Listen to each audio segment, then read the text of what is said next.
Hey y'all, welcome to a new series on the Black Girls Den podcast channel called Black Girls Binge. My name is Alieshia and I will be your host of Black Girls Binge. This is where I will be talking about what I'm binging, what I'm watching on the YouTube channel. So my goal would to be hopefully to go live and we can talk and chat about it together. But until then, we are going to talk about what we are binging, okay? And what's next, all right? So there has been this new show on Peacock called Girls Need Love. So I'll be doing a review of the season. It's 6 episodes. So if you have not watched it, watch this review first and then go and check it out, okay? So it's about 3 women, Tasia, Fallon, and Alexis. They're sorority sisters. I do believe Tasia is their dean. I think they are in their 30s, so it's given like sisters, but I would say content creator version or like real Atlanta version, okay? It's in Atlanta, okay? And as a person who lived in Atlanta, it definitely tracks for Atlanta, so I am bringing that perspective of the viewpoint to this review, okay? They just trying to find love in Atlanta, and it is ghetto. Woo child, what did he say? The ghetto. So they always have brunch. They got the BBLs, the ballers, and the broke men. Okay, on the show. And the show got a lot of chocolate men. I love that for me. Okay. So Alexis, aka Lexi, she's married to Dante. He is a retired football player, I believe, and now he's a sports analyst. Child, who's cheating on her. And she can't leave him. She's ready to start a family.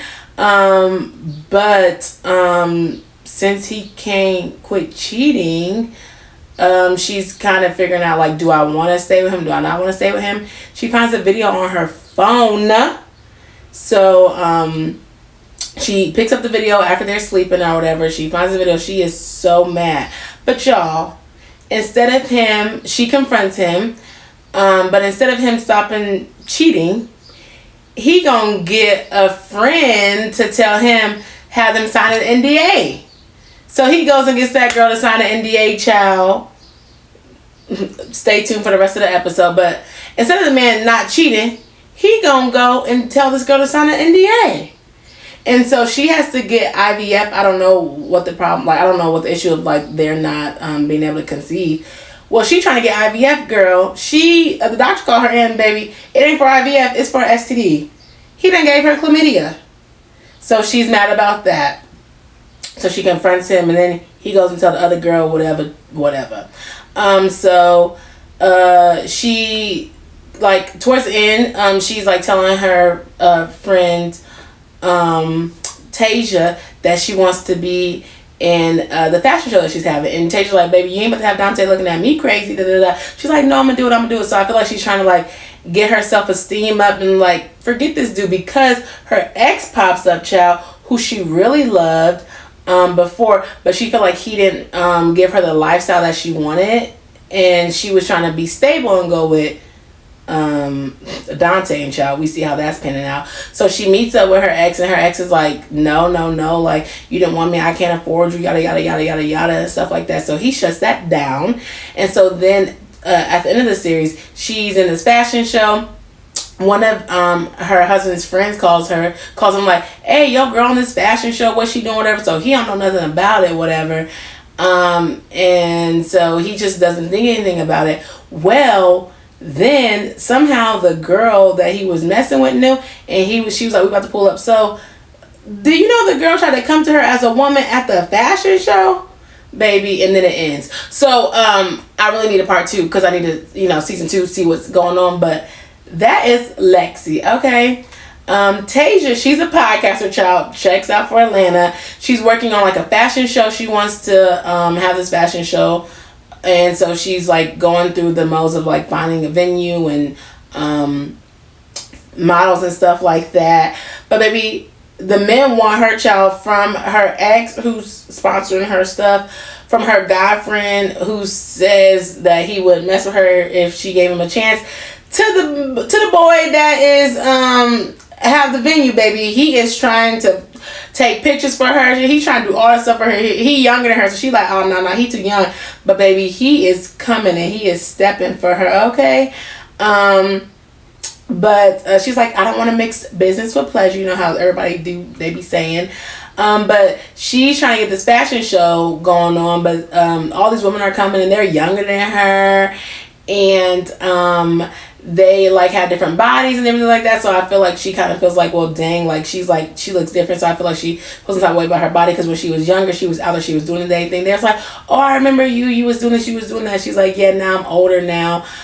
So I feel like right now she's probably like battling that, like, oh, I don't look how I looked when I was younger, and what can I do now? But then also she's been hurt by these men, so it's like she don't play. She not really messing with the men for real right now. So that's her. And then there's Fallon. Fallon is a content creator who reviews foods and events around the city. She's also a pastor's daughter. And towards the end of the season, she's talking to Taja's little brother, but she's trying to keep it on hush hush. But it ain't really working for her. But she has these horrible experiences with these dudes from the speed dating event, child. The dude's talking about she looked voluptuous, and the dude talking about I'm looking. Basically, the dude was like, I'm the prize and stuff like that. I said, child, this tracks for Atlanta, baby. The dating scene in Atlanta. And then this other dude she was hanging out with, he was kind of getting smart with her because she finally said, like, no, I don't want to do this or whatever. He was like, y'all big women, yada, yada, yada, yada. And she just hangs up on him because she has a man at her house already or whatever. So she is bigger size, like in the show. And so it kind of shows that perspective of it. Her parents been married for forever, so I think she's ready to settle down. But maybe the pickings are slim, as we see. And so she's just having a different experience. So we see that. And that's basically the three of them. They're friends, and they're just kind of just navigating that life of love and living in Atlanta, chasing their dreams, doing what they want to do. But Lexi married for stability, as we see in the conversations, but it's costing her sanity. Tasia got her ex buying her stuff and talking to her crazy. At the end, she got these three dudes fighting over her. I said, okay, my girl, getting it, period. But she doesn't really take any of these dudes seriously. And then Fallon, we don't really know too much about her past relationships, or if there was any. Tasia also has like a cousin who comes in there and is like fangirling over the one of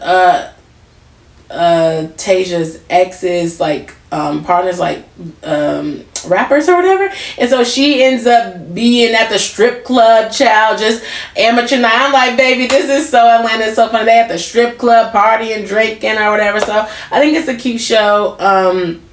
But what really sticks out to me is that the women are feeling like they are not enough in like each scenario.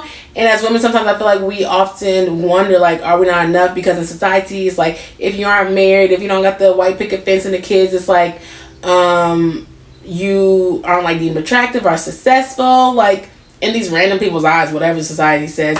And so that we're kind of conditioned that like our only worth is like being a mom and a wife, and like if we're not that, then what are we doing? Or like our body or something like that. So I think that it really is a really good show. I really enjoyed it. Can't wait for season 2.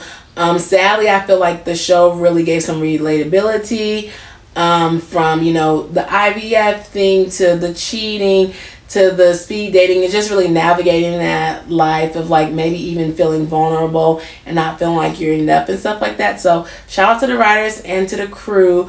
We need a new season ASAP. Okay, so yes, I would love to talk about it more in the comments. Let me know if you're watching this. Let me know if you heard of it. But it's on Peacock. Shout out to Peacock and shout out to the crew. And hopefully we'll see a new season soon. And Black Girls Den is out of here. Oh, the next thing we're binging, now this is a throwback, but I'm finally able to watch First Wives Club, so I think that'll be the next one that I'll do, First Wives Club. And I also go live on Sundays with my sister, Kiwan. We talk about divorced sisters, so if you're into that content, make sure you subscribe and check that out as well. I will see you in the next episode. Bye.